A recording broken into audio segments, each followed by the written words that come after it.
الحمد لله الحمد لله وكفى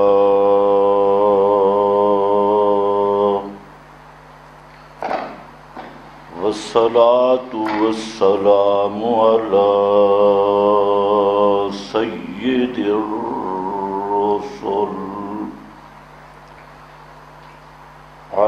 سيد الرسل وخاتم الأنبياء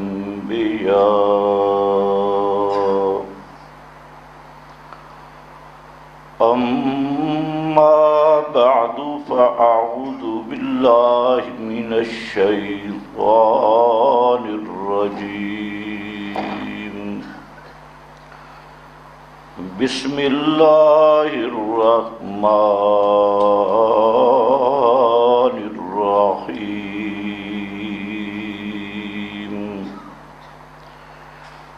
قل ادعوا الذين زعمتم من دونه فلا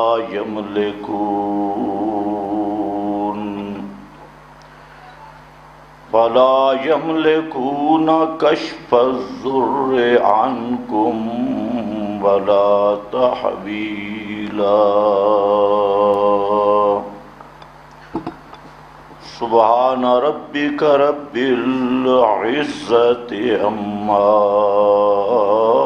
يصفون وسلام على المرسلين والحمد لله رب العالمين۔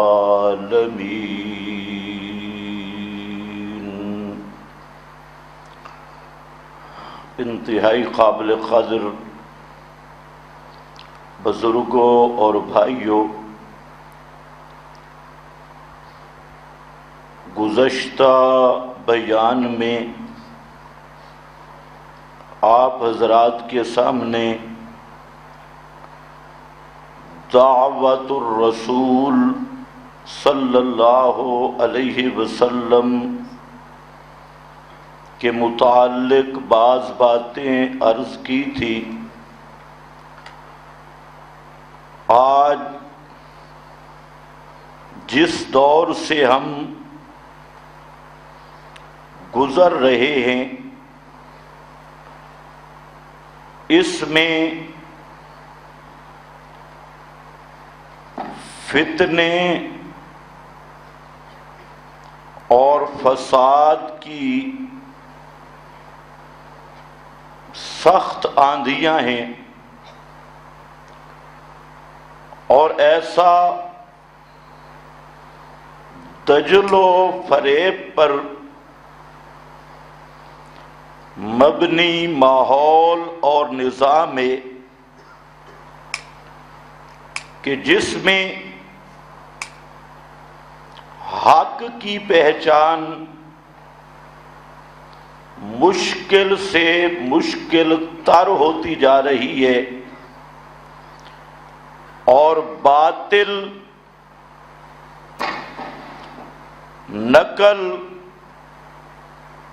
رسم بدعات اور شرک کی آندھیاں مسلسل بڑھ رہی ہیں، اور قوم کی حالت یہ ہے کہ ان کو اپنی آخرت کا، قیامت کا فکر ہی نہیں، تو دین کے نام پر ایک ہر طرف سے خطرناک قسم کے شور اور فتنے اور فساد پھیلانے کی مسلسل کوشش کی جا رہی ہے۔ نبی کریم صلی اللہ علیہ وسلم نے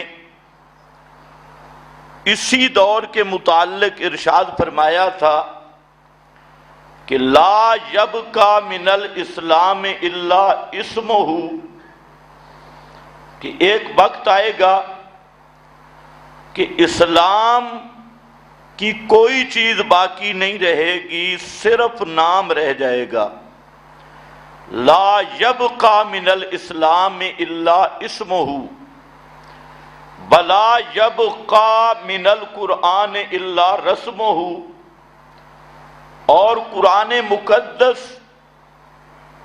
رسمی طور پہ پڑھا جائے گا، جو قرآن مقدس کا مقصد ہے اس کو چھوڑ دیا جائے گا۔ مساجدہم عامرۃ، مسجدیں عالی شان ہوں گی، لوگوں کا رش جلسوں میں جلوسوں میں دین کے نام پر بہت ہوگا۔ وَهِيَ خَرَابٌ مِّنَ الْهُدَىٰ، لیکن یہ پیغمبر کے مشن سے خالی ہوں گی، ہدایت سے خالی ہوں گی۔ اسی طرح حضرت حذیفہ رضی اللہ تعالی عنہ کی معروف حدیث جو امام مسلم نے بھی ذکر کی، اسی مضمون پر فرماتی ہیں کہ میں نے نبی کریم علیہ السلام کے سامنے عرض کی کہ ہم اندھیروں میں تھے، بے راہ روی میں تھے، اللہ نے آپ کو بھیجا اور آپ خیر لائے، صراط مستقیم ہمیں دکھایا، کیا اس خیر کے بعد پھر شر ہوگا؟ تو نبی کریم علیہ السلام نے فرمایا ہاں، اس خیر کے بعد شر ہوگا۔ تو حضرت حذیفہ کہتے ہیں میں نے پوچھا کہ اس شر کے بعد پھر خیر ہوگی؟ تو آپ نے فرمایا خیر تو ہوگی، لیکن فیہا دخن، اس خیر میں دھند ہوگی۔ مطلب یہ ہے کہ ایسا وقت آئے گا کہ حق کو پہچاننا، سچ کو پہچاننا اور اصل مشن پیغمبر کو معلوم کرنا یہ مشکل ہو جائے گا۔ جیسے دھند میں کوئی چیز نظر نہیں آتی، اسی طرح وہ دھند اور دھواں ہوگا، حق واضح نہیں ہوگا۔ اور اس کی وجہ کیوں حق واضح نہیں ہوگا، کیوں دھواں ہوگا؟ فرمایا ائمۃ، یہ سب مولوی حضرات، پیر حضرات، دین کے ٹھیکیدار حضرات، ان میں خرابی پیدا ہوگی۔ اور خرابی کیا ہوگی؟ لا یستنون بسنتی، وہ میرا طریقہ چھوڑ دیں گے، میری طرز، میرا طریقہ ترک کر دیں گے، چھوڑ دیں گے۔ وَلَا يَهْدُونَ بِهَدْيٍ، اور جو میں نصاب لے کے آیا ہوں اصلاح کا، یعنی قرآن مقدس جو نری ہدایت ہے، اس قرآن سے ہدایت حاصل نہیں کریں گے، اس قرآن کو ہدایت کے لیے بیان نہیں کریں گے، اس قرآن کو اپنا امام اور راہبر اور رہنما نہیں مانیں گے۔ لا یہدون بہدج، جو میرا نصاب ہدایت ہے قرآن مقدس، اس سے تعلیم بھی نہیں، ارشاد بھی نہیں، دعوت بھی نہیں، بیان بھی نہیں، ہدایت کے لیے وہ اپنے اپنے نصاب بنائیں گے، اور پیغمبر کا ہدایت کا نصاب قرآن اس کو ترک کر دیں گے. اور فرمایا یقولون ما لا یفعلون، وہ باتیں کریں گے کہ خود اس پہ عمل نہیں ہوگا، لوگوں کو بتائیں گے لیکن اپنا عمل ان باتوں پہ نہیں ہوگا. وَيَفْعَلُونَ مَا لَا يُؤْمَرُونَ، اور وہ کام کریں گے جن کا شریعت میں کوئی ثبوت نہیں ہوگا.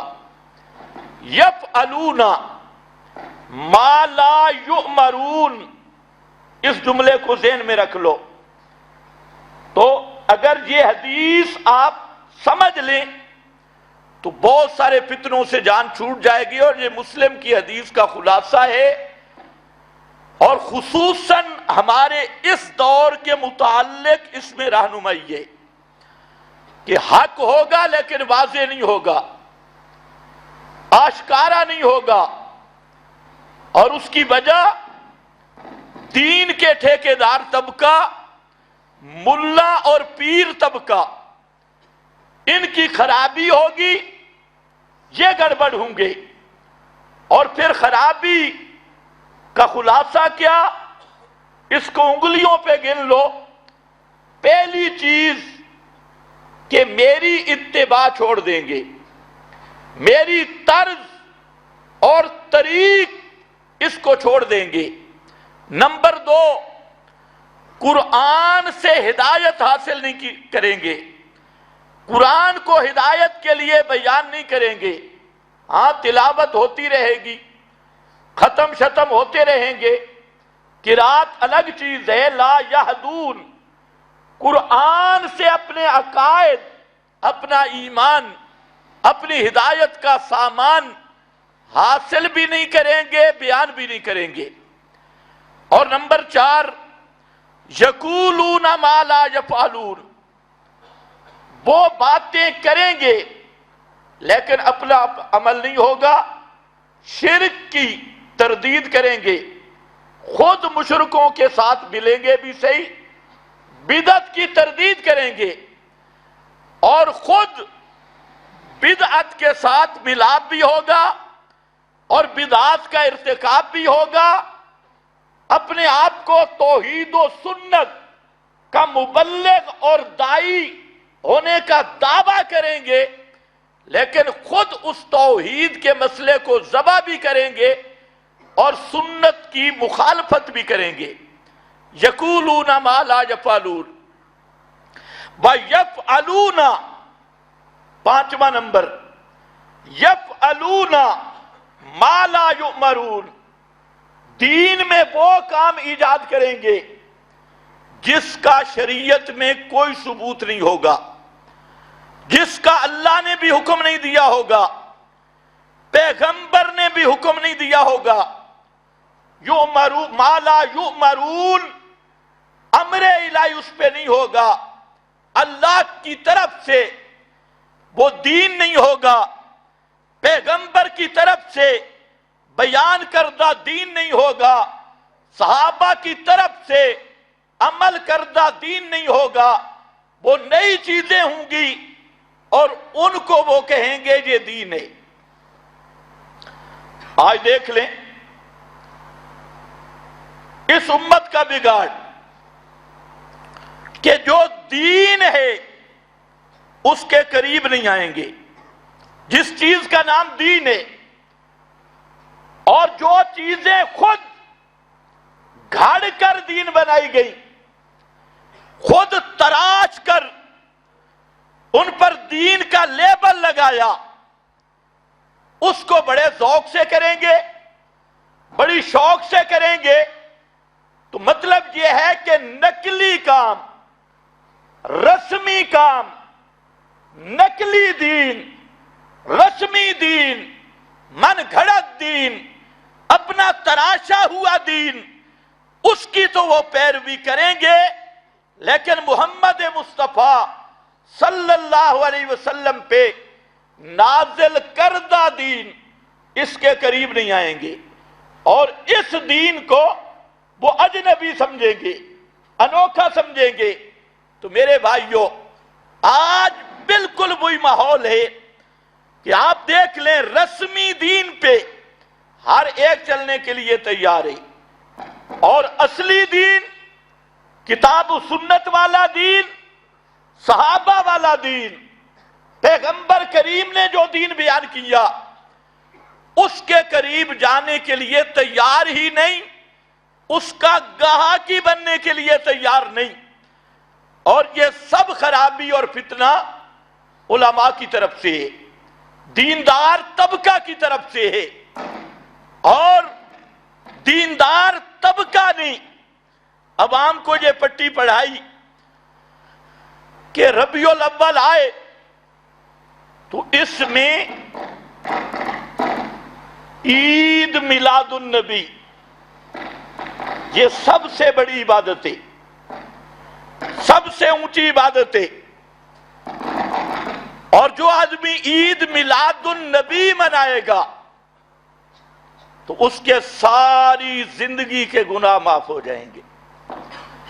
جشن عید میلاد النبی، اس پہ اس تہوار کو منانا یہ سب سے اونچی عبادت حکومتی ذرائع، میڈیا، مولوی، پیر کسی نہ کسی طریقہ سے سب سے زیادہ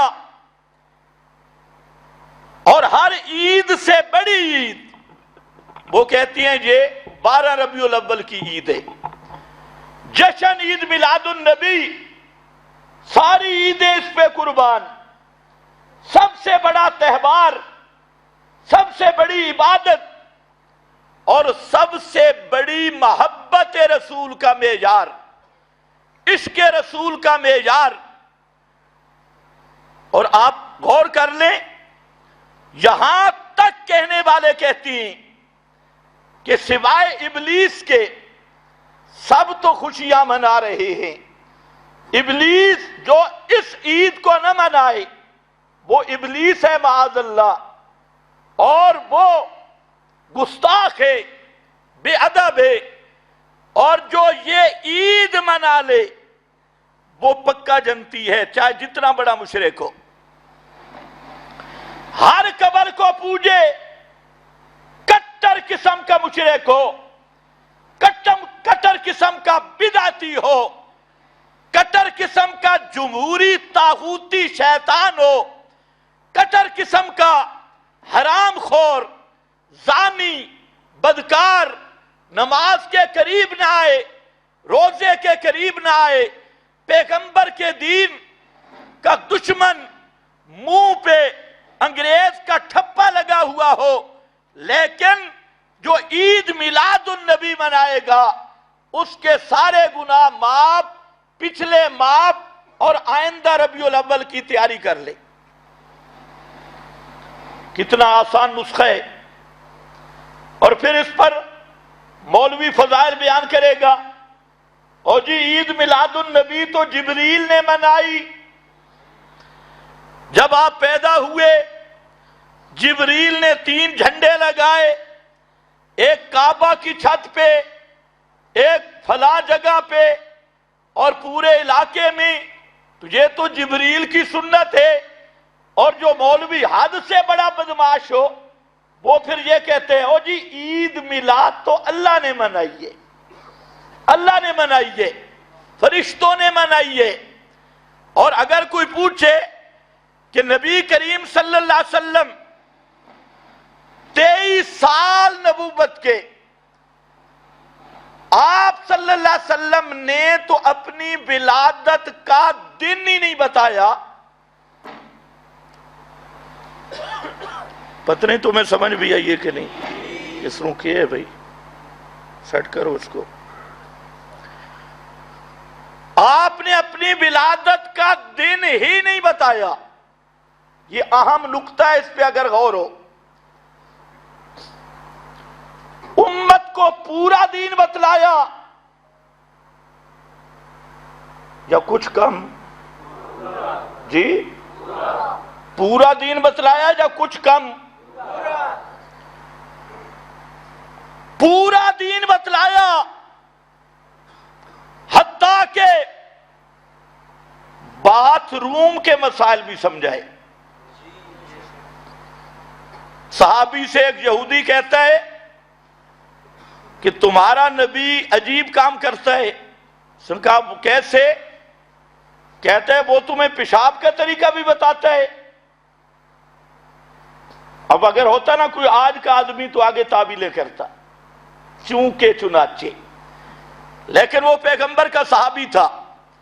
اس نے کہا ہاں ہاں، ہمارے نبی نے ہمیں بتلایا کہ پیشاب کرتے وقت کعبۃ اللہ کی طرف منہ نہیں کرنا۔ آپ نے ہمیں آداب الخلا بھی بتلائے، استنجا کا طریقہ بھی بتایا۔ یہودی اس کو عیب سمجھ رہا تھا، صحابی نے اس کو ناز سمجھ کے بیان کیا، فخر سمجھ کے بیان کیا۔ تو پیغمبر کریم نے پورا دین بتلایا، لیکن میرا سوال ہے، آپ صلی اللہ علیہ وسلم نے 12 ربیع الاول کا جشن منایا یا اپنی تاریخ ولادت 12 ربیع الاول متعین کی؟ اب کچھ کو شک ہے؟ بالکل نہیں، بالکل نہیں۔ کسی ملا میں جرأت ہو پیغمبر کریم سے صحیح سند کے ساتھ آپ کی ولادت کا دن 12 ربیع الاول دکھلا دے؟ 23 سال نبوت کے پیغمبر کریم نے اپنی ولادت کا دن ہی نہیں بتایا۔ یہ سمجھنے والی بات ہے۔ وہ پیغمبر جو بیت الخلا سے لے کر کعبۃ اللہ تک جانے کے مسائل سمجھاتا ہے، اور جو اعلان کرتا ہے الیوم اکملت لکم دینکم واتممت علیکم نعمتی ورضیت لکم الاسلام دینا، یہ اعلان ہو گیا، اور 80 دن اس اعلان کے بعد بھی آپ اس دنیا میں زندہ رہے، لیکن آپ صلی اللہ علیہ وسلم نے صحابہ کو نہیں بتایا کہ میں 12 ربیع الاول کو پیدا ہوا۔ منانا تو دور کی بات ہے نا بھائی، تہوار منانا تو دور کی بات، آپ نے بتایا ہی نہیں، اپنی ولادت کا دن، معین تاریخ نہیں بتلائی۔ اچھا، پھر پیغمبر کا سب سے بڑا رازدار، افضل الامہ، افضل الامم بعد الانبیاء، خلیفہ بلا فاصل حضرت ابو بکر صدیق رضی اللہ تعالیٰ عنہ، حضرت صدیق اکبر نے اپنے دور خلافت میں یہ 12 ربیع الاول منانا تو دور کی بات، یہ عید قرار دینا تو دور کی بات، کسی ایک دن بھی بحیثیت خلیفۃ المسلمین امیر المومنین یہ اعلان ہی نہیں کیا، یہ بتایا ہی نہیں کہ پیغمبر کریم 12 ربیع الاول کو پیدا ہوئے۔ منانا تو دور کی بات ہے نا، تاریخ ہی نہیں بتائی، اور بتائی اس لیے نہیں کہ پتہ نہیں تھا، اہتمام ہی نہیں تھا۔ حضرت فاروق اعظم کا دور خلافت، حضرت عثمان، حضرت علی، حضرت حسن، حضرت معاویہ، یہ جتنے خلفائے راشدین امت کے ائمہ ہدا اور مقتدا تھے، انہوں نے اپنے زمانے میں کبھی ایک سال بھی مروجہ یہ جشن عید میلاد النبی کا ان کے حاشیہ خیال میں تصور ہی نہیں۔ آخری صحابی عامر بن طفیل جو پیغمبر کریم کی وفات کے بعد 99 سال تک زندہ رہے، بلکہ اس سے بھی زیادہ، اس صحابی تک کسی صحابی کے حاشیہ خیال میں بھی یہ 12 ربیع الاول کی عید، یہ تہوار، یہ جشن نہیں آیا۔ صحابہ کا دور 110 ہجری تک، اس کے بعد تابعین کا دور 220 کے قریب تک کسی ایک تابعی کے حاشیہ خیال میں نہیں، تبع تابعین ان کے حاشیہ خیال میں نہیں۔ یہ 12 ربیع الاول کی میلاد، جلوس، جشن اور دین کا یہ حصہ صحابہ بھی ناواقف، تابعین بھی ناواقف، تبع تابعین بھی ناواقف، ائمہ مجتہدین کا زمانہ 3 صدی تک، جن میں امام اعظم امام ابو حنیفہ، امام مالک مدینہ کا امام، امام شافعی مکہ کا امام، امام احمد بن حنبل جو ائمہ مسلمین میں ایک سرخیل محدث، ان کا زمانہ، ان کی کتابیں دیکھ لیں، امام ابو حنیفہ کی، امام شافعی، مالک اور امام احمد بن حنبل کی یہ کتابیں بھی خالی صرف 2 عیدوں کا باب ملتا ہے، باب العیدین، 2 عیدوں کے احکام، عید الفطر اور دوسری عید قربان، یہ 2 عیدوں کے تو احکام ہیں، لیکن 12 ربیع الاول کا عید اور یہ جشن، یہ تہوار، پوری جرات کے ساتھ کہتا ہوں، امام ابو حنیفہ، مالک، شافعی، احمد، ان ائمہ، حتیٰ کہ دوسرے حضرات کے ائمہ کی بات کر لو، زین العابدین ہو، موسیٰ کاظم ہو، جعفر صادق ہو، نہ ان کے حاشیہ خیال میں ہے، نہ ان کے حاشیہ خیال میں ہے۔ اور اس کے بعد محدثین کا دور ہے، امام بخاری، مسلم، ابو داؤد، ترمذی، ابن ماجہ، یہ سیاہ ستہ کے محدثین، کسی ایک کتاب میں بھی آپ کو عید میلاد کا باب نہیں ملے گا، جشن عید میلاد کا تصور نہیں ملے گا۔ امام بخاری کی، بخاری 2 جلدوں میں موجود ہے، بڑی بڑی جلدیں، امام مسلم کی کتاب، امام ابو داؤد، امام نسائی، ابن ماجہ، سب کی، تو اب یہ تو وہ خیر القرون میں اس کا وجود ہی نہیں، اس لیے یہ میلادی خود ماننے پہ مجبور ہوئے۔ ابھی تو چینل بدل گئے ہیں نا، ابھی تو دنیا نیوز پر ایک انٹرویو ہو رہا تھا اور وہاں بیٹھے ایک باندر کا بچہ، وہ جی عید میلاد النبی کا ثبوت تو قرآن میں ہے، آگے وہ کہتے ہیں ہاں ہاں ہاں ہاں وقت باقی، پھر جی حدیث میں، پھر جی ائمہ صالحین میں ہے۔ تو میرا سوال ہے یہ قرآن کس پہ اترا تھا؟ کس پہ اترا قرآن؟ محمد الرسول اللہ پہ۔ اور سننے والے کون تھے اولین؟ صحابہ۔ اگر قرآن میں کوئی آیت عید میلاد النبی کی ہوتی تو وہ آیت پیغمبر نے کیوں نہیں بیان کی؟ صحابہ میں سے کسی نے کیوں نہیں سنی؟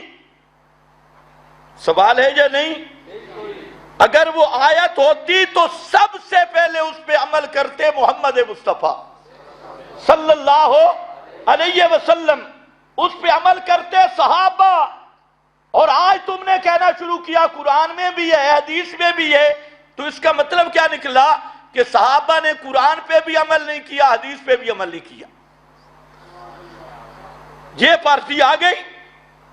حالانکہ حضرت عائشہ صدیقہ رضی اللہ تعالیٰ عنہ فرماتی ہے کہ اگر کوئی بندہ تمہیں یہ اطلاع دے انہو کتم من الوحی شیئا فقد عازم علی اللہ الفریہ، اگر کوئی آدمی تمہیں کہے کہ پیغمبر کریم نے کوئی ایک چیز وحی میں سے چھپا کے رکھی اور صحابہ کو نہیں بتلائی، اس نے اللہ پہ بہتان باندھا ہے، پیغمبر پہ بہتان باندھا ہے۔ دلیل یہ ہے، اللہ فرماتے ہیں بلغ ما انزل الیک من ربک، میرا پیغمبر پورا پہنچا۔ اب سوال ایک یہ پارٹی ہے کہتے عید میلاد کا تذکرہ تھا لیکن پیغمبر نے صحابہ کو بتایا نہیں، اور ایک وہ دوسری پارٹی ہے کہ خلافت علی کا بلا فاصل تذکرہ تھا، لیکن 2-4 آدمیوں کو پتا تھا، باقی کسی کو پتا نہیں تھا۔ اب سمجھو بات، لیکن ہمارا کام ہے چور کو گھر تک چھوڑ کے آنا۔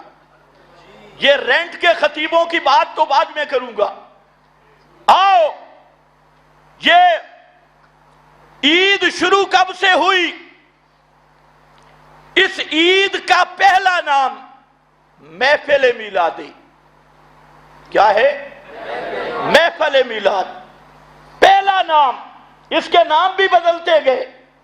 محفل میلاد، جس کے متعلق انوار ساتیہ اور انوار ساتیہ عبدالسمیع رامپوری کی، اور عبدالسمیع رامپوری اہل بدعت کا پہلا امام، اور پہلی کتاب اثبات البدعات پہ لکھی جانے والی انوار ساتیہ، اور اس پر احمد رضا خان کی بھی تصدیق اور باقی بھی بڑے بڑے ان کے ملاؤں کی تصدیق۔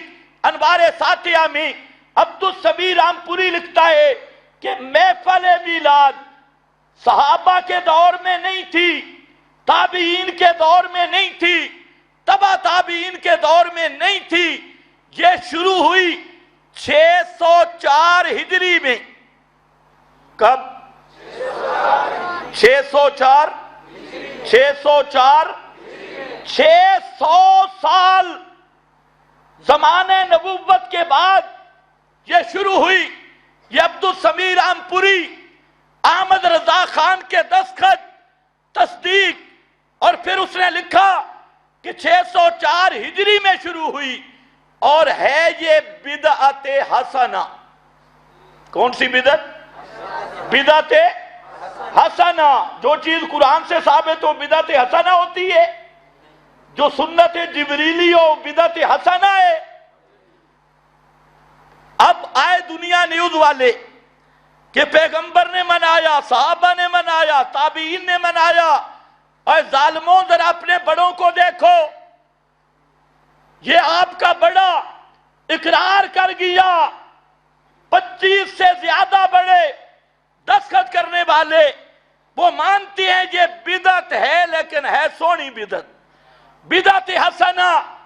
دوسری کتاب ضیاء النبی، بھیرے کا پیر کرم شاہ، جسٹس پیر کرم شاہ، اس کی کتاب ضیاء النبی، اس میں اس نے دوسری جلد میں یہ باقاعدہ عنوان رکھ کر تسلیم کیا کہ محفل میلاد، عید تو بعد میں بنی ہے، محفل میلاد یہ خیر القرون میں نہیں تھی، صحابہ تابعین تبع تابعین کے زمانے میں یہ چیز نہیں تھی، یہ چیز 604 ہجری میں شروع ہوئی۔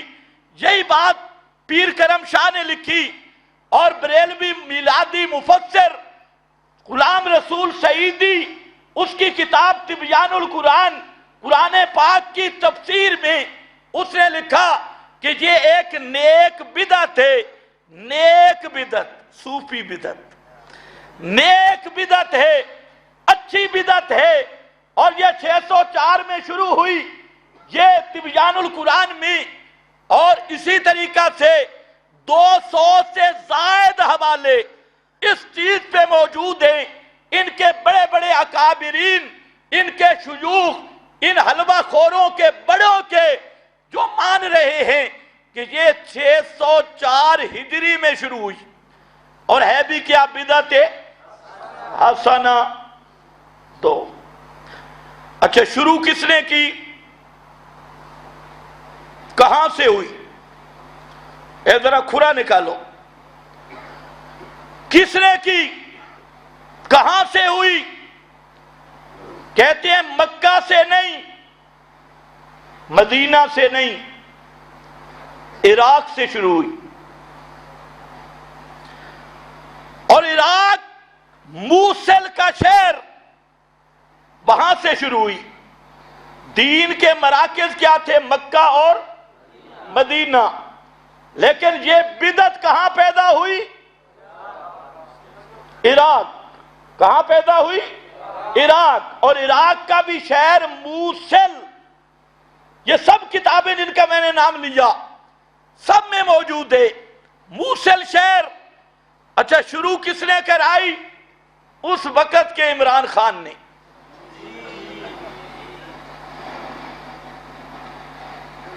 مظفر الدین اربلی بادشاہ، اس نے جو شروع کرائی، تو بادشاہوں کا حال دیکھ لو۔ آپ کے وزیر اعظم نے بڑی اچھی تقریر کی ماشاءاللہ، اس میں چند نکات بڑے ہی قابل غور تھے۔ ان میں وہ فرماتی ہیں وزیر اعظم صاحب کہ میں نے نبی پاک علیہ السلام کی زندگی کا مطالعہ بڑا لیٹ کیا ہے۔ چلو اچھا ہوا، اب تو کچھ ہو گیا، کہتے ہیں بڑا لیٹ کیا۔ تو جب وزیر اعظم کا یہ حال ہے تو باقی جو 360 بت ہیں اسمبلی میں، ان کا حال خود اندازہ کر لو کہ یہ ایسے الو کے الو ہیں کہ انہوں نے اسلام کا مطالعہ ہی نہیں کیا، اور اصلاح المدارس کے نصاب پاس کرتی ہے۔ ہماری اصلاح کے علماء کو کنٹرول کرو، ان کو کہو گدھے کے گدھے، تم تو سارے پلے ہی انگریز کی گود میں ہو، یہود نصارہ کی گود میں پلے ہو، تمہیں نہ پیغمبر کا پتہ، نہ قرآن کا پتہ، نہ صحابہ کا پتہ، نہ دین کا پتہ۔ تم نے تو تاریخیں وہ پڑھی ہیں جو یہودیوں کی لکھی ہوئی، نصرانیوں کی لکھی ہوئی، جن میں اسلامی ہیروز کے ساتھ مذاق بنایا گیا، اسلامی فاتحین مجاہدین سے استہزاء کیا گیا، دہشت گرد کہا گیا۔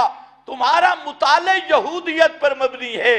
اس لیے وزیر اعظم صاحب درخواست یہ ہے، جس طرح آپ نے تقریر کی، اگر آپ کے دل میں سچ ہے تو کسی صحیح عالم سے پہلے اسلام کی بنیادی باتیں پڑھو، تاکہ تمہیں پتہ چلے کہ محمد مصطفیٰ کی دعوت کیا تھی۔ ہم سمجھتے تھے یہ جان بوجھ کے بے ایمان ہیں، لیکن ان کی باتیں ہم جب سنتے ہیں تو ہم کہتے ہیں یہ بیچارے مسترن شیطانی، ان کو پتہ ہی نہیں دین کا۔ تو سب حکمرانوں کی تعلیم ضروری ہے، کم از کم انہیں دین اسلام کی بنیادی باتیں بتانا ضروری ہے۔ اس لیے آج میں تقریر سن کے میں نے خود بڑا سوچا کہ یہ بیچارے ہم ان کو کیا سمجھتے ہیں، اور ان بیچاروں کو تو دین کا پتہ ہی نہیں، بالکل لم یبوجھ لوگ۔ تو ان کی تعلیم اور تربیت ضروری ہے، لیکن تعلیم و تربیت بشرا بیگم سے نہیں آئے گی، وہ تو خود قبر پرست ہے، اور غیر اللہ کی پجاریہ، یا وہ طیر اشرفی سے بھی نہیں آئے گی، وہ خود اکھڑ قسم کا جاہل ہے، تو ایسے لوگوں سے نہیں آئے گی۔ آپ کو کسی عالم ربانی سے سیکھنا چاہیے کہ کتاب و سنت، اور میں تو مشورہ دوں گا وزیر اعظم کو کہ آپ قرآن پاک کا ترجمہ پڑھنا شروع کر دیں، انشاءاللہ دودھ دودھ تے پانی پانی، ترجمہ پڑھو قرآن مقدس کا، اور اس ترجمہ کو ہر جگہ پہ لازم کرو، ہر ملازم کا امتحان ہو، اور جس کو قرآن پاک کا ترجمہ نہیں آتا اسے کوئی نوکری نہ دی جائے، کوئی ملازمت کا وہ حقدار نہیں، سب سے پہلے قرآن کا ترجمہ آنا چاہیے۔ کم از کم اگر یہ بات آ گئی تو سارے کام سیدھے ہو جائیں گے۔ بہرحال میں عرض یہ کر رہا تھا کہ موصل کے شہر مظفر الدین اربلی، یہ بادشاہ اس نے شروع کرائی۔ اب ذرا میری طرف توجہ کہ وہ چیز جو 6 صدیاں اسلام میں نہیں، پھر شروع کراتا ہے ایک بادشاہ، اور اپنی بادشاہی کے فروغ کے لیے، اور جس کو خود حلوائی مولوی بھی بدعت کہتا ہے، بدعت حسنہ ساتھ ٹوٹکا لگاتا ہے، کیا وہ دین کا جز بن سکتا ہے؟ سوچ لو، اس کو دین کہیں گے؟ اس کو عبادت کہیں گے؟ بس ہمارا جھگڑا اتنا ہی ہے، ہم منانے سے نہیں روکتے، شاید آپ روکے، میں نہیں روکتا، جو مرضی کریں۔ جس طرح کئی مولوی بڑی سختی کرتے ہیں، اور جی ماتم نہ کرو، میں کہتا ہوں ڈبل کرو، ماتم تمہارا حق ہے، کیونکہ تم سے گناہ اتنا بڑا ہوا، قیامت تک تمہاری نسلیں پیٹتے رہیں، اس گناہ کا خمیازہ پورا نہیں ہو سکتا۔ اور یہ ہے جشنی،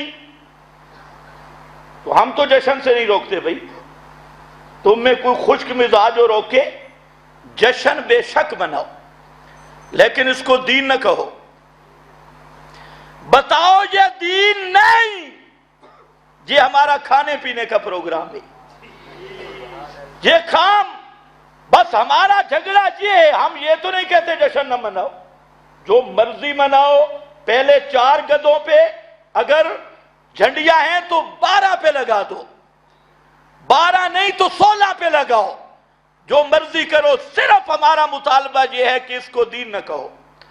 اگر دین کہو گے تو پھر دلیل دینا پڑے گی، اگر دین کہو گے تو یہ پیغمبر پہ بہتان ہوگا، یہ صحابہ پہ بہتان ہوگا، یہ تابعین، تبع تابعین پہ بہتان ہوگا، اور یہ تمہارے اپنے مولوی، ان پہ بھی بہتان ہوگا۔ جس طرح انہوں نے انسانوں کی طرح مانا، 604 ہجری کو شروع ہوا، اور یہ موصل شہر میں شروع ہوا، مظفر الدین اربلی نے شروع کروایا، ابن دیہ پہلا وہ سرکاری ملا ہے جس نے اس پر رسالہ لکھا، اور یہ چیزیں اگر تم مان لو، سٹیجوں پہ بیان کرو، خدا کی قسم ہمارا جھگڑا ہی نہیں، جھگڑا تو جہاں سے شروع ہوتا ہے، کرتے بدعت ہو اور نام دین کا استعمال کرتے ہو۔ اچھا دلیلیں بھی ایسی ہے، اور جی تم یوم پاکستان نہیں مناتے، ہم اگر عید میلاد منائے تاں کیڑی گل ہے، تم یوم علامہ اقبال مناتے ہو، یوم قائد اعظم مناتے ہو۔ میں نے کہا یوم پاکستان منانا یہ دین نہیں، اور یوم پاکستان منانے سے کسی کو شبہ نہیں پڑتا کہ یہ دین ہے، ہم اسے دین نہیں سمجھتے۔ یوم اقبال یہ دین نہیں، ہم اسے دین نہیں سمجھتے۔ یوم قائد اعظم یہ دین کا جز نہیں۔ محمد مصطفیٰ صلی اللہ علیہ وسلم کی شخصیت وہ شخصیت ہے جن کی ہر قول دین ہے، جن کا ہر سکون دین ہے، جن کی ہر حرکت دین ہے، جن کا سونا دین ہے، جن کا چلنا دین ہے، جن کا ہنسنا دین ہے، جس کا بولنا دین ہے، جس کا غصہ دین ہے، جس کی مسکراہٹ دین ہے، جس کا انتقام دین ہے، جس کی زندگی دین ہے، جس کی موت دین ہے۔ اس لیے محمد مصطفیٰ کی طرف اگر کوئی چیز منسوب کرے گا تو اس کی دلیل لانی پڑے گی۔ باقی جتنے تیرے لیڈر ہیں، نہ یہ خود دین ہیں اور نہ ان کے ایام منانا دین ہے۔ قیاس دیکھو کیا، تم یوم نہیں مناتے جی، ایک مولوی صاحب کہہ رہا تھا تم جشن 100 سالہ نہیں مناتے، میں نے کہا کوئی دین نہیں۔ تو بھی کہ عید میلاد النبی دین نہیں، یہ اعلان کر کے منا، کوئی جھگڑا نہیں۔ توجہ ہے میری طرف؟ جھگڑا تو یہاں سے شروع ہوتا ہے۔ ہم کہتے ہیں دین محمد مصطفیٰ پہ پورا ہو گیا، صحابہ نے پورے دین پہ عمل کر کے دکھایا۔ اسی لیے امام مالک نے فرمایا من ابتدع فی الاسلام بدعہ، جس نے اسلام میں کوئی بدعت نکالی، نئی بات نکالی، وجراہا حسنا، لوگوں کو کہا یہ بدعت حسنہ ہے، فقد زعم ان محمدن خان الرسالۃ، اس ظالم نے یہ تاثر دیا ہے کہ محمد مصطفیٰ نے رسالت میں خیانت کی ہے۔ کس میں خیانت کی ہے؟ اس لیے فرمایا ما لم یکن یومئذ دینا لا یکون الیوم دینا، جو محمد مصطفیٰ کے زمانے میں دین نہیں تھا آج بھی وہ دین بن سکتا نہیں۔ کہتے دیوبندی جلتے ہیں، میں نے کہا ہم جلتے اس لیے ہیں کہ تو نے محمد مصطفیٰ کا دین بدلا ہے۔ توجہ ہے نا؟ تو نے پیارے پیغمبر کا دین بدلا، دین کا عنوان نہ دے، ورنہ آپ دیکھیں یہودیوں کو ایک دن ملا، وہ دن کون سا ہے؟ توجہ میری طرف، کون سا دن ہے؟ ہفتے کا۔ یہودیوں کا مقدس دن کون سا تھا؟ ہفتے کا۔ عیسائیوں کا اتوار کا، اور مسلمانوں کا؟ پھر بولو۔ یہودیوں کو ایک دن ملا ہفتہ، عیسائیوں کو دن ملا اتوار، اور مسلمانوں کو دن ملا جمعہ۔ توجہ ہے میری طرف؟ جمعہ۔ اگر اسلام میں یہ کوئی تہوار منانے والی بات ہوتی شخصیات کے، تو عقل یہ کہتا ہے کہ مسلمانوں کو سوموار کا دن ملنا چاہیے تھا، کیونکہ یہودی پہلے ہیں، عیسائی پہلے ہیں ہم سے۔ یہودی پہلے ہیں، ان کو ہفتہ ملا، ان کے بعد عیسائی انہیں اتوار ملی، اور اس کے بعد مسلمانوں کو کیا ملنے چاہیے تھی؟ سوموار۔ عقل کا تقاضا یہ ہے۔ اور پھر یہ بھی سوچنے کی بات ہے کہ سوموار میں آپ پیدا ہوئے، سوموار والے دن آپ پیدا ہوئے، سوموار کے دن آپ کی وفات ہوئی، اور سوموار والے دن قرآن کا نزول شروع ہوا۔ نزول قرآن بھی سوموار میں، آپ کی ولادت بھی سوموار میں، لیکن مسلمانوں کو دن جمعہ کا ملا، آپ نے جمعہ کا دن منتخب کیا، اللہ نے جمعہ کا دن منتخب کیا۔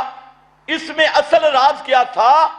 اصل اس میں راز یہی تھا کہ پیغمبر کی ولادت کے دن کو اللہ نے دوسری قوموں کی طرح، جیسے وہ اپنے انبیاء کے لیے رسمیں کرتے تھے، ان رسم و بدعات سے بچانے کے لیے اللہ نے جمعہ کا دن ہمیں دیا، اور سوموار کے دن کا کوئی حکم نازل نہیں کیا۔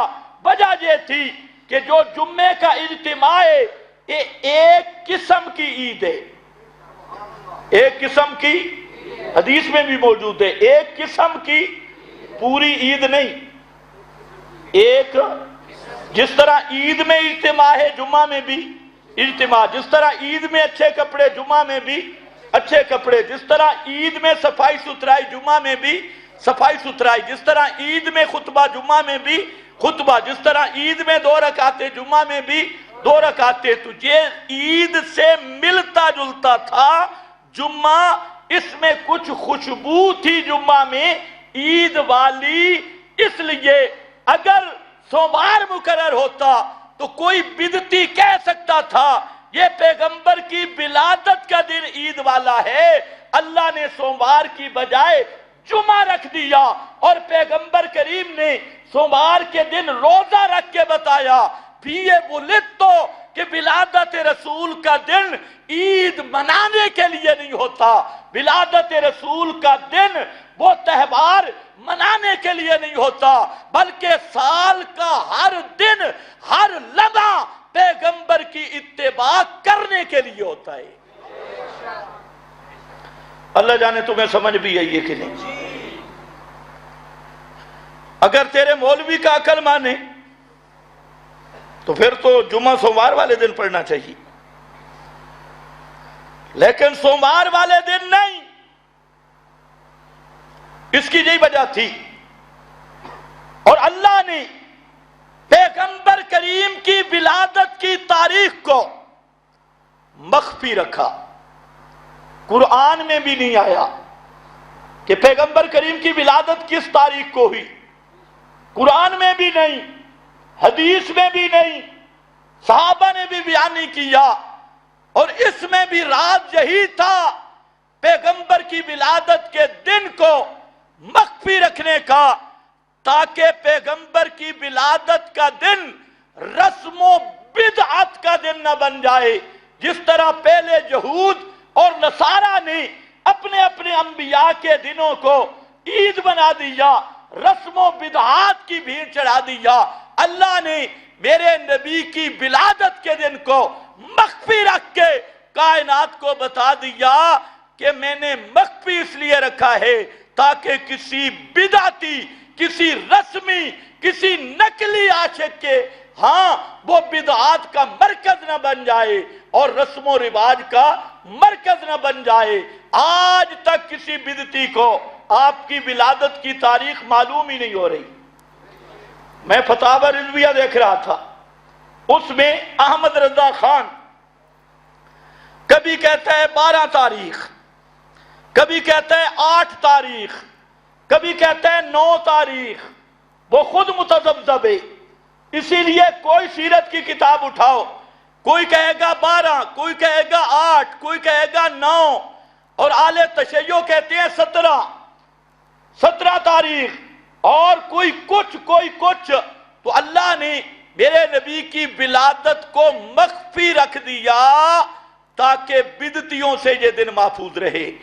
اور نمبر 2، آپ کی قبر کو بھی مخفی کر دیا. اس کے لیے بھی دعا تھی، اللہم لا تجعل قبری وثنا یعبد، لا تجعلوا قبری عیدا. پیغمبر کریم نے فرمایا اوے میری قبر کو عید نہ بنانا، لا تجعلوا قبری عیدا. اس عید سے چھپانے کے لیے پیغمبر کریم کی قبر بھی چھپا دی. 5 دیواریں اور عمر بن عبدالعزیز کی دیوار کا دروازہ بھی کوئی نہیں. زائر روزہ دیکھتا ہے لیکن قبر دیکھ سکتا نہیں. اسی لیے امام ابن تیمیہ، علامہ ابن عبدالہادی اور سارے لکھتے ہیں لا یمکن الوصول الی قبرہ، پیغمبر کی قبر تک جانا ممکن ہی نہیں. اللہ نے قبر کو بھی چھپا دیا. اب سمجھو بات، سوچنے کی بات ہے کہ صحابہ کا عشق زیادہ تھا یا آج کے مجنوں کا عشق زیادہ ہے؟ اب جب ہم جہاں ہاتھ رکھتے ہیں نا رگ پہ، آگے چی ہوتی ہے. کہتے ہیں اچھا یہ کہتے ہیں صحابہ نے نہیں منایا، صحابہ نے نہیں منایا، صحابہ نے نہیں منایا، اور آگے گالی دیں گے.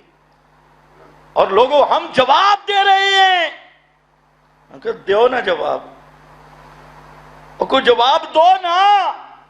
جو صحابہ کے زمانے میں دین نہیں، وہ آج دین کیسے بن گیا؟ 2 جواب. ایک مولوی صاحب کہتے ہیں میں جواب دیتا ہوں، ان کو کہو کوئی ایک صحابی بتاؤ جس نے یا رسول اللہ نہ کہا ہو. سوال کیا تھے جواب کیا؟ سوال ہے 12 ربیع الاول کا تہوار صحابہ نے منایا، آگے جواب دے رہا ہے. ان سے پوچھو کسی ایک صحابی پیش کرو جس نے یا رسول اللہ نہ کہا ہو. آگے جی آگے ساری قوم پڑھے لکھی قوم کے سبحان اللہ. بھائی سوال یہ ہے کہ صحابہ نے یہ کیوں نہیں منایا؟ اور صحابہ نے نہیں منایا تو آج دین کیسے بن گیا؟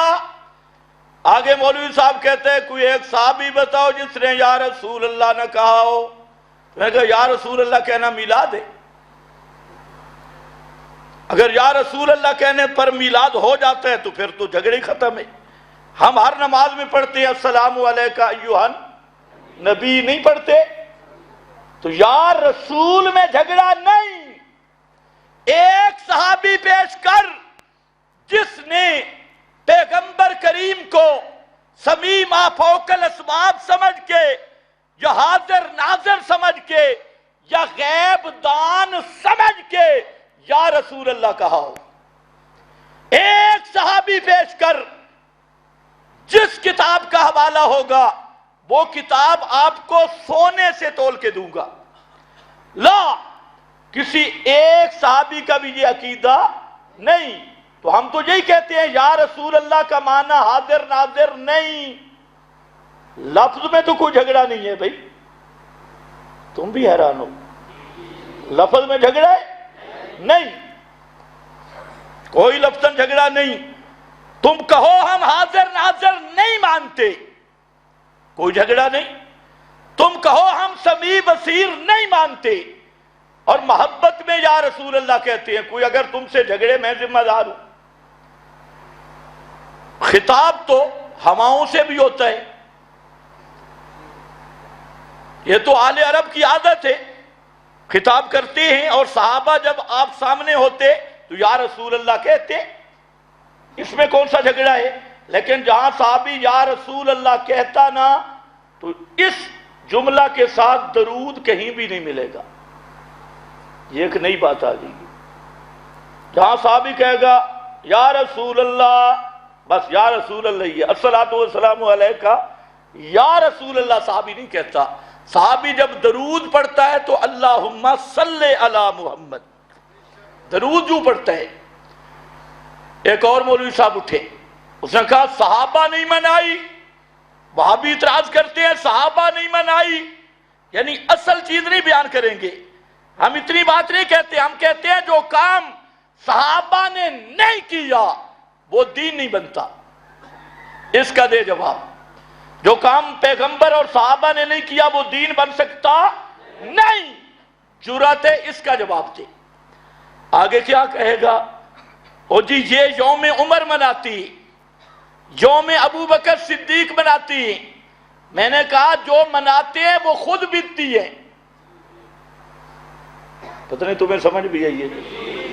جو مناتے ہیں وہ خود، وہ تمہاری جنس سے، اس لیے یہ معارضہ مت پیش کر کہ خود یوم عمر مناتی، یوم صدیق اکبر مناتی ہیں، صحابہ کے ایام مناتے ہیں۔ جو صحابہ کے ایام مناتے ہیں وہ بھی تمہاری طرح بیتتی ہے، جس طرح شیعہ کہتے ہیں وہ جی ہم نے اذان میں اضافہ کیا اشہد ان علی ولی اللہ، تو تم نے بھی تو کیا صلاۃ والسلام علیک یا رسول اللہ۔ ہم کہتے ہیں وہ ہم نہیں، وہ بھی تم ہو، صرف رنگ بدلا ہے، وہاں سبز رنگ ہے جہاں کالا رنگ ہے۔ جو اذان درمیان سے بڑھائے وہ بھی رافضی، اور جو آگے پیچھے ٹوٹکے لگائے وہ بھی بدعتی اور رافضی ہے، وہ ہم نہیں وہ تم ہو۔ توجہ ہے نا؟ آؤ، کہتے ہیں جی صحابہ نہیں منایا۔ طاہر القادری نے بڑا اچھا جواب دیا، اس نے کہا صحابہ نہیں منایا، صحابہ فارغ نہیں تھے۔ یار جس طرح بھی ہے نا، بات تو صحیح کی، بھئی نہیں منایا، وہ فارغ ہی نہیں تھے۔ اور دوسرا ایک جواب دیا کہ صحابہ نے اس لیے نہیں منایا کہ آپ کی وفات بھی اسی مہینہ میں ہے اور ولادت بھی اس مہینہ میں ہے، صحابہ پر غم غالب تھا، ہم پہ خوشی غالب ہے۔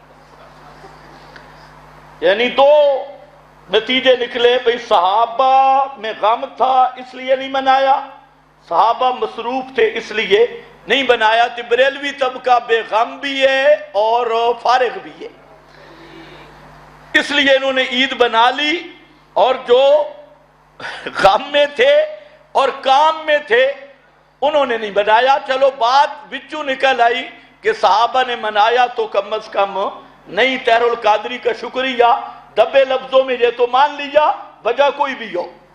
سوال یہ ہے، اور یہ ایسا سوال ہے کہ ان کی نسلیں مٹ جائیں گی، کبھی جواب نہیں آئے گا۔ ہم کہتے ہیں دین وہ ہے ما علیہ النبی و اصحابہ، جس پہ پیغمبر اور پیغمبر کے صحابہ تھے۔ پیغمبر اور پیغمبر کے صحابہ جس پہ نہیں تھے اس کو دین بنانا بغاوت ہے، اس کو دین بنانا ضلالت ہے، اس کو دین بنانا پیغمبر کی نبوت کے انکار کرنے کے مترادف ہے۔ آگے جواب ملتا ہے حرج کیا ہے؟ ہم اگر کرتے ہیں تو حرج کیا ہے؟ اچھا، ابھی اہل تشیع نے ایک عید شروع کی اور کچھ بریلویوں نے بھی عید یوم غدیر، یہ انہوں نے عید بنائی۔ اب اس پر انہی کا دوسرا طبقہ کھڑا ہوا اور انہوں نے انہیں کہا کہ تم یوم غدیر مناتے ہو، عید غدیر، یہ عید غدیر بدعت ہے، یہ صحابہ سے ثابت نہیں۔ ان کے خلاف انہی کا طبقہ کھڑا ہو گیا کہ یہ دین میں اضافہ ہے۔ میں نے کہا عید غدیر کوئی منائے تو دلیل کیا ہے کہ صحابہ سے ثابت نہیں، پیغمبر سے ثابت نہیں، لہذا کیا ہے؟ بدعت ہے۔ تو پھر عید میلاد بھی بدعت ہے۔ یہ عجیب بات ہے کہ یوم غدیر پر، عید غدیر پر 3 گھنٹے لیکچر دیا جا رہا ہے کہ یہ عید منانا جائز نہیں۔ آگے سے اس طبقے نے کہا منع دکھاؤ۔ اب یہ قانون جو باندھتے ہیں نا، پھر خود اسی میں پھنس جاتی۔ ابھی تک لوگوں کو بتاتے رہے کوئی کام کرو نا دین میں اضافہ، تو مولوی سے کیا پوچھنا ہے جی؟ منع دکھا، منع دکھا۔ شکر ہے آگے شیعہ، انہوں نے کہا اشہد ان علی ولی اللہ، تم کہتے ہو جی اذان میں اضافہ نہ کرو، منع دکھاؤ۔ یوم غدیر، عید غدیر تم کہتے ہو نہ مناؤ، منع دکھاؤ۔ کلمے میں اشہد ان علی ولی اللہ، منع دکھاؤ۔ اب اس پارٹی کے سامنے خود پھنس گئے، کیونکہ سکہ قانون ہی ایسا بنایا جو شریعت کے خلاف تھا۔ اس لیے سن لو، اگر کوئی غلط فہمی میں ہے وہ بھی سنیں، کوئی ملا ہے وہ بھی سنیں۔ اصل قانون کتاب و سنت کا یہ ہے، جو دنیا کی چیزیں ہیں اس میں اصل اباحت ہے جب تک شریعت منع نہ کرے، اور جو عبادت اور دین کا معاملہ ہے اس میں اصل توقف ہے۔ عبادت اس وقت تک ثابت نہیں ہوگی جب تک اس کا ثبوت کی دلیل نہیں، اور دنیا کی چیزیں اس وقت تک منع نہیں ہوں گی جب تک منع کی دلیل نہ ہو۔ اصل قانون یہ تھا کہ دنیاوی چیزوں میں منع دکھانا ضروری ہے روکنے کے لیے، اور جو دین یا عبادت کرے گا اس میں ثبوت درکار ہے۔ انہوں نے یہاں ڈنڈی ماری اور لوگوں کو الٹا مسئلہ سمجھا دیا، جی منع دکھاؤ۔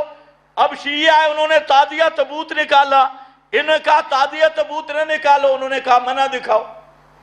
انہوں نے کلمہ بڑھایا، انہوں نے کہا کلمہ نہ بڑھاؤ، انہوں نے کہا منع دکھاؤ۔ انہوں نے اذان میں اضافہ کیا اور رضا خانی طبقے کو کہا، انہوں نے کہا اذان میں اضافہ نہ کرو، آگے سے کہنے لگے منع دکھاؤ۔ انہوں نے جو کرتوت ماتم کیا، انہوں نے کہا نہ کرو، انہوں نے کہا منع دکھاؤ، منع دکھاؤ، منع دکھاؤ، اور اسی منع دکھانے پر امت بدعات میں بڑھتی رہی۔ منع دکھاؤ، اور پھر جب خود پھنسے تو ان کو کہتے ہیں اس کا ثبوت دکھاؤ۔ قانون دیکھو، توجہ ہے؟ عید غدیر کی منع نہیں تو عید غدیر جائز ہو گئی؟ منع تو میں انشاءاللہ منع بھی دکھا دوں گا۔ ہم تو کھلے مزاج کے لوگ ہیں، جو قانوناً ہمارے ذمہ لازم نہیں ہم وہ بھی دکھا دیں گے، لیکن بات میں یہ کرنا چاہتا ہوں کہ منع تو بعد میں ہے، پہلے ثبوت دکھا۔ دعویٰ تیرا ہے کہ یہ دین ہے، اس سے ثبوت لا۔ منع کی بات بعد بھی ہے۔ اور سنو، وہ صحابہ جنہوں نے اپنے بچے ذبح کرا دیے، کرائے یا نہیں کرائے؟ اپنے وطن چھوڑے۔ حضرت زنیرہ، ان کی آنکھوں میں لوہے کی گرم سلاخیں پھیر دی گئی محمد مصطفیٰ کے مشن کو ماننے کے جرم میں، اور بعض کو اونٹوں پہ باندھ کر وجود کے ٹکڑے کر دیے، اور معصوم بچیوں کے چہروں پہ ان کے سامنے تھپڑ مارے گئے، ان کے وجود کے ٹکڑے کیے گئے۔ اور وہ صحابہ جو بدر میں، احد میں ایسے بھی ہیں جو اپنے باپ کا سر لے کے پیغمبر کے قدموں آتے ہیں اور کہتے ہیں یا رسول اللہ یہ وہ باپ ہے جو میرا سگا باپ ہے لیکن مشرک تھا اور تیرے خلاف لڑنے آیا تھا، ہم نے اس کا اپنے ہاتھ سے سر کاٹا اور آپ کے قدموں میں ڈال دیا، اپنے بیٹے اپنے بھتیجے ان کے سر کاٹ کے پیغمبر کے سامنے ڈال دیے۔ میرا سوال یہ ہے جو بدر کے مجاہد، احد کے مجاہد، حنین کے مجاہد جنہوں نے پوری دنیا کی کایا پلٹ دی اور چند سالوں میں روم و فارس کی سلطنتوں پہ چھا گئے، کیا ان صحابہ کے پاس جھنڈیاں لگانے کا وقت نہیں تھا؟ جھنڈیاں لگانا مشکل ہے یا سر دینا مشکل ہے؟ تم بھی نہیں بولو گے۔ صرف یہ نعرہ غلامی رسول میں موت بھی قبول ہے، اور کبھی نہیں سوچیں گے غلامی رسول میں داڑھی بھی قبول ہے۔ کرشن کی نسل عید میلاد پہ نعرے غلامی رسول میں موت بھی قبول، یہ موت تک ویندے تیرا منہ ہے مرن آلا، تیرا منہ تو مردے ویلے یا سے حلوے دی چٹکی منہ چوبے ہے حلوہ کھانے آلا، تیرا غلامی رسول میں موت بھی قبول ہے۔ وہ میرے نبی کے صحابہ تھے جنہوں نے غلامی رسول میں جانیں دی۔ اگر عید میلاد منانا دین ہوتا تو کیا وہ صحابہ جو اتنی قربانیاں دے سکتے ہیں اس دین کو کیوں چھوڑ گئے بھائی؟ وہ محبت رسول نہیں تھی ان میں؟ اور پھر تو کہتا ہے جو عید میلاد نہ منائے وہ گستاخ ہے۔ صحابہ گستاخ تھے، تابعین گستاخ تھے، اور ادب والا تو ہے، اپنے آپ کو عاشق تو کہتا ہے۔ غلامی رسول میں موت بھی قبول ہے تے 5 نمازہ قبول نہیں، غلامی رسول میں موت بھی قبول ہے، حرام چھوڑنا قبول نہیں، غلامی رسول میں موت بھی قبول ہے تے پیغمبر کا مشن ماننے پہ موت آ رہی ہے، پیغمبر کی بات نہیں ماننی، پیغمبر کی دعوت نہیں ماننی، اور غلامی رسول میں موت بھی قبول۔ یہ موت ہر ایک کی اپنی اصطلاح ہوتی ہے، ان کے ہاں موت اصطلاح کنایہ حلوے سے، کنایہ حلوے سے۔ غلامی رسول میں حلوہ ہی قبول ہے، چاول ہی قبول ہے، اور غلامی رسول میں سب کچھ کھانا ہی قبول ہے۔ اگر یہ دین ہوتا میرا بھائی اور عشق رسول ہوتا تو جو اپنے جانیں دے سکتے ہیں وہ جھنڈیاں نہیں لگا سکتے تھے، وہ 12 ربیع الاول نہیں منا سکتے تھے۔ اتنی موٹی سی بات بھی سمجھ نہیں آتی۔ پھر آگے چل، توجہ ہے؟ میلاد اگر منائے بھی صحیح، ایک ہے خوش ہونا، ایک ہے خوشی منانا، اب وقت بھی نہیں ہے، دونوں میں فرق ہے۔ خوش ہونا اور چیز ہے اور خوشی منانا اور چیز ہے۔ اچھا خوش ہو بھی صحیح، خوشی منائے بھی صحیح تو نجات ہو جائے گی؟ اس سے بھی میں کھل کے بات کہتا ہوں، جشن عید میلاد منائے بھی صحیح، خوش ہو بھی صحیح، خوش نجات ہو جائے گی؟ اور جو جشن عید میلاد النبی یہ تہوار نہ منائے وہ جہنم میں جائے گا؟ سوچ لو، یہ دو پہلوؤں پہ سوچو۔ اتنا زور جو ملا لگا رہے، میرا دعویٰ یہ ہے جشن عید میلاد النبی منائے بھی صحیح، جہنم سے نہیں بچ سکتا۔ جہنم سے بول، جہنم سے سن دلیل۔ سب سے پہلے جس نے میلاد منائی وہ کون تھا؟ ابو لہب۔ کون تھا؟ ابو لہب جنت میں جہنم میں؟ تبت یدا ابی لہب، قرآن ہے نا؟ اور یہ ابو لہب کون تھا؟ میرے نبی کا چچا۔ 11 چچے تھے، 11، 2 چچے جنت میں گئے اور 9 چاچے، اونچا بول اونچا بول، دو چچے کدھر گئے جنت میں؟ 9 چچے یہاں میری بات سمجھنا ہے. جب آپ پیدا ہوئے آپ کے چچوں کو آپ کی ولادت کی خوشی نہیں ہوگی؟ خود سوچو. حضرت عبداللہ فوت ہو گئے. حضرت عبداللہ کی بیوی جو بیوہ تھی ان کے گھر جب بچہ پیدا ہوا تو حضرت عبداللہ کے بھائیوں کو خوشی نہیں ہوئی ہوگی؟ سوچنے کی بات ہے. میں تو تاریخ میں تو ہے انہوں نے اونٹ ذبح کیے، لیکن میں ادھر نہیں جا رہا. فطرتی طور پہ خوشی ہوئی ہوگی یا نہیں؟ پڑوسیوں کو، خیر خواہوں کو، قبیلے والوں کو خوشی ہوئی ہوگی. لیکن میں آگے نہیں جاتا، صرف جہاں کھڑا ہوں. آپ کے چچاؤں کو جب خوشی ہوئی تو خوشی کی بھی صحیح، خوشی ہوئی بھی صحیح، خوشی منائی بھی صحیح آپ کی ولادت کی. لیکن 2 جنت میں گئے، 9 جہنم میں گئے. خوشی سب نے منائی. 2 جنت میں کون گئے؟ حضرت عباس، حضرت حمزہ. معلوم ہوتا ہے اگر خوشی منا بھی صحیح کام تو نہیں بنے گا.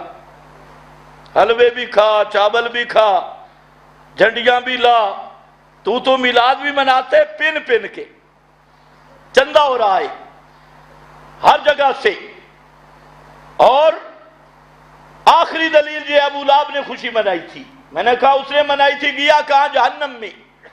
معلوم ہوتا ہے میلاد کی خوشی منانا بھی نجات نہیں. کیوں؟ جب تک رسول اللہ کی دعوت نہ مانے، جب تک نہیں مانے گا جہنم سے نہیں بچ سکتا. اور ابو بکر، عمر، عثمان نے نہیں یہ تہوار منایا. ان کو پیغمبر نے فرمایا ابو بکر فی الجنہ، عمر فی الجنہ، عثمان فی الجنہ، علی فی الجنہ. نہ منامن والے جنت چینی تے منامن والے. معلوم ہوتا ہے یہ بنیاد نہیں، بنیاد کچھ اور ہے. اور وہ بنیاد وہی ہے. حدیث میں آتا ہے پیغمبر کریم صلی اللہ علیہ وسلم عکاظ کے بازار میں ایک جانب کھڑے ہیں، وہاں سے مسئلہ شروع کیا. یہ ہے مسئلہ پیغمبر کے مشن والا. عکاظ کے بازار کے ایک جانب سے شروع کیا. اور مسئلہ کیا تھا؟ ایھا الناس قولوا لا الہ الا اللہ تفلحوا. یہ عکاظ کے بازار سے ایک کنارے میں شروع کیا. پیغمبر پورے بازار، پوری منڈی میں پورے زور سے اعلان کر رہے ہیں ایھا الناس قولوا لا الہ الا اللہ. لوگو یہ مسئلہ مان لو. ابراہیم پکارے نہیں سنتے، لات منات عزا یہ پکارے نہیں سنتے، اسماعیل، مریم، عیسیٰ، عزیر یہ پکارے نہیں سنتے. پکارے سننے والا وہ صرف اللہ، اللہ کے سوا کوئی نہیں. یہ پیغمبر کریم عکاظ کے بازار میں اعلان کر رہے ہیں. صحابی کہتے ہیں میں نے ایک شخص کو دیکھا، سفید داڑھی اور بڑا ہی چمکیلا چہرہ، بڑا ہی نورانی چہرہ، چہرہ چمک رہا ہے، داڑھی سفید ہے. اور جہاں اللہ کے محبوب یہ نعرہ لگا رہے ہیں وہ بدبخت پیچھے پیچھے آ رہا ہے اور وہ کہتے ہیں ایھا الناس، اے لوگو، الا انہ صابی، انہ کذاب، انہ کاذب. آگے پیغمبر چل رہے ہیں اور پیچھے وہ بوڑھا سفید داڑھی والا. اور صحابی کہتے ہیں چہرہ بڑا چمکدار تھا اور لاتیں نکل رہی تھی. وہ پیچھے بے ایمان آ رہا ہے اور وہ اعلان کر رہا ہے لوگوں خبردار، یہ محمد صلی اللہ علیہ وسلم معاذ اللہ یہ صابی ہے. صابی کہتے ہیں جو اکابر کو نہ مانے، اکابر سے پھرا ہوا، باپ دادے کے دین سے پھرا ہوا. صابیون آج بھی کہتے ہیں نا پیو دادا. اچھا یہ اپنے باپ دادا پہ بھی وفادار نہیں ہے. توحید پیش کرو کہتے ہیں ہمارا باپ دادا، اور ان سے پوچھو یہ عید میلاد تمہارے باپ دادے نے منائی ہے؟ اب خاموش. یہ 12 ربیع الاول والی عید باپ دادے نے منائی ہے؟ پوچھو ان سے. کہتے ساڑا پیو دادا، ہمارا باپ دادا. ان سے پوچھو چل خدا کی قسم دادا اگر کسی کا زندہ ہے نا اس کے سر پہ قرآن رکھو اور اس کو کہو بھئی یہ 12 ربیع الاول کو کیا بولتے تھے، 12 وفات یا عید میلاد النبی جشن؟ دادے سے پوچھو آدھے پیو دادے دی مندے ہو بھئی مانا اتنے تو پیو دادے نہیں چھڑ گئی ہیں، باپ دادے کو بھی چھوڑ دیا. پہلے بڑا کہتے ہیں باپ دادا، جہاں باپ دادا بھی گیا پر دادے ہی چھوڑ دادے ہی گیا. اور تیرے دادے پر دادے باپ تو کہتے تھے 12 وفات تے پتر چڑھ گیا جشن عید اب دادا کو مانا ہے؟ پوچھو پرانے دادا سے، جہاں جو بوڑھے بیٹھے ہو تم گواہی دو. یہ 12 وفات تھی یا جشن میلاد النبی تھا؟ اور یاد ہے کسی کو؟ ذرا ہاتھ کھڑا کرے جس کو یاد ہے 12 وفات. یار یہ تو مجھے بھی یاد ہے. تم بوڑھے گواہی نہیں دیتے تو یہ تو 100 سال بعد کہیں گے صحابہ نے بھی منائی تھے فلانے نے بھی منائی ہے. بدعت ہوتی اسی طرح ہے، بدعتی خود کرتے ہیں اور پھر قدامت کا دعوے دار ہوتے ہیں. وہ کہہ رہا تھا انہو صابی کذاب، لوگوں اس سے بچ کے رہنا، یہ صابی ہے، یہ کذاب ہے، اس کی بات نہ ماننا. پیغمبر کریم آگے وہ بوڑھا پیچھے. صحابی کہتے ہیں میں نے غور سے دیکھا وہ بوڑھا کون تھا؟ وہ بوڑھا وہی پہلا میلادی ابو لہب تھا جس نے میلاد کی خوشی کی اور پیغمبر کے مشن کا مقابلہ کیا. تو وہ جنت میں جائے گا جہنم میں جائے گا؟ اس لیے میرا بھائی یہ ذیلی مسائل ہیں. میں نے اتنی بات کر دی، جو دین محمد مصطفیٰ صلی اللہ علیہ وسلم اور پیغمبر کے صحابہ نے نہیں بتایا وہ دین نہیں بن سکتا. بے شک جشن منا، جھنڈیاں لا، حلوے پکا، چاول کھا، جو مرضی کر، لیکن ایک مہربانی کر، اس کو دین نہ کہے. اس کو دین نہ کہے. ہمارا جھگڑا ہے، ہم دین کے پہرے دار ہیں، دین میں اضافہ نہیں ہونے دیں گے اور دین میں کمی بھی نہیں ہونے دیں گے. باقی دلیلیں تو بھی ایسی دیتا ہے. جی تم کہتے ہو ہر چیز بدعت ہوتی ہے تو پکوڑے، سموسے، کھیرنی، اینک، لاؤڈ سپیکر، موٹر سائیکل، گڈیاں، ریل گاڑی، فلانی، اور سمجھ یہ جلیبیاں دین ہے، سموسے دین ہے، گاڑی دین ہے، موٹر سائیکل دین ہے، لاؤڈ سپیکر دین ہے. اور بات دین ہے. بدعت وہ ہوتی ہے جو دین کے اندر نئی چپر لگائی جائے، اور دین وہ ہوتا ہے جس پہ ما انا علیہ و اصحابی ما علیہ النبی و اصحابہ، جس طریق پہ محمد مصطفیٰ اور ان کے صحابہ ہیں اس کا نام دین ہے. اور دین کے اندر کوئی چپر لگانا، الاحداث فی الدین، اس کا نام بدعت ہے. من احدث فی امرنا ھذا ما لیس منہ فہو رد فی امرنا ھذا فی دیننا ھذا. جو ہمارے دین کے اندر چپر لگائے، من عمل عملا لیسا علیہ امرنا فہو رد، جس نے ایسا عمل کیا جو ہمارے دین میں نہیں تھا وہ مردود ہے. اور فرمایا ایاکم ومحدثات الامور ان کل محدثۃ بدعہ وکل بدعۃ ضلالہ وکل ضلالۃ فی النار. لوگوں دین وہ ہے علیکم بسنتی وسنت الخلفاء الراشدین، اور اس کے اندر جو چپر لگائے وہ ہر چپر بدعت ہے اور ہر بدعت جہنم میں لے جانے والی ہے. پہلے تو یہ ریٹی کی کہ ہر نئی چیز بدعت ہے. ہر نئی چیز بدعت نہیں ہے. ہر نئی چیز میں تو مولوی صاحب کا والد بھی ہے، والدہ بھی ہے. ہر نئی چیز بدعت نہیں. بدعت وہ ہے جو دین میں نیا اضافہ کیا جائے، دین کے اندر نیا. اس لیے میں نے کہا دین محفوظ ہے، دین مکمل ہے، اس کو دین کہنا چھوڑ دے، اس کو کہے ہمارے پیٹ کا مسئلہ ہے، ہمارا پروگرام ہے، سیاسی جلسے ہیں یا ہمارے گروپ بازی کے جلسے ہیں، کوئی جھگڑا نہیں، لیکن جب تو اس کو دین کہے گا تو پھر ہم تمہیں بے دین کہیں گے، کیوں؟ پھر تم بے دین ہو، پھر تم باغی ہو، پھر تم بدعتی ہو۔ اس کو دین کہنا چھوڑ دے، جو مرضی کرتا رہے۔ میں عرض یہ کر رہا تھا، لیکن ساتھ میں نے بات بتا دی کہ اگر یہ کوئی کر بھی لے، نجات پھر بھی نہیں ہوگی، نجات ہوگی میرے نبی کی دعوت، جو گزشتہ جمعہ پہ کچھ بیان کی، اور آئندہ جمعہ پر اس دعوت کا اصل مرکز بیان کروں گا کہ پیغمبر نے دعوت شروع کہاں سے کی اور پیغمبر کی دعوت کا میدان کیا ہے، مرکز کیا ہے۔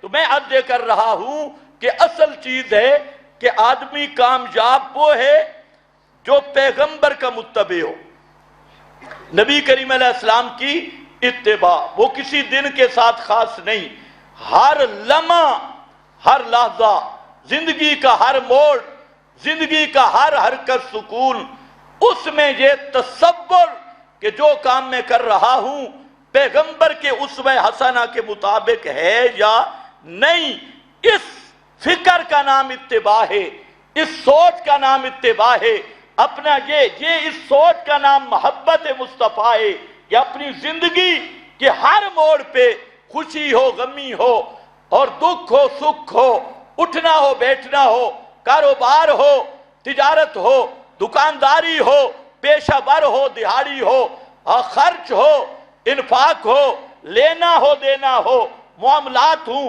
ہر معاملے میں یہ سوچ پیدا کر لو کہ ہم آزاد نہیں ہیں۔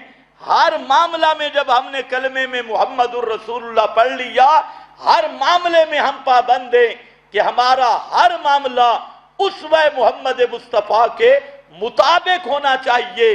یہ اصل محبت رسول اور اصل حب رسول ہے۔ اسی لیے آپ نے فرمایا من احبا سنتی فقد احبنی، جس نے میرے طریق کو پسند کیا اس نے میرے ساتھ محبت کی، ومن احبنی معی فی الجنہ، اور جس نے میرے ساتھ محبت کی وہ جنت میں میرے ساتھ ہوگا، معی فی الجنہ۔ وآخر دعوانا میٹنگ ہوگی بھئی۔